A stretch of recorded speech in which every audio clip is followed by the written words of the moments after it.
Pas një pritje të gjatë vendimi erdhi, Shqipëria fiton 3 pikë dhe ngjitet në vendin e dytë në kuotën e 10 pikëve.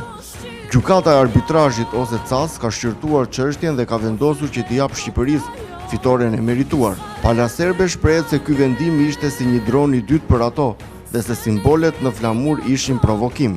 Qindra mijëra shqiptar kanë dalë duke festuar në rrugët e qyteteve ku jetojnë. Për shqiptarët nuk do të kishte rëndësi nëse nuk do të kualifikoheshin në Euro 2016. E vetmja gjë që kishte rëndësi për ata ishte të dilnin fitimtar në ndeshjen ndaj Serbisë. Por jo vetëm që morën 3 pikë ndaj Serbisë, por me sa duket shanset e Shqipërisë në drejtimin e Xhani Debiasit për Euro 2016 tani janë më të mëdha.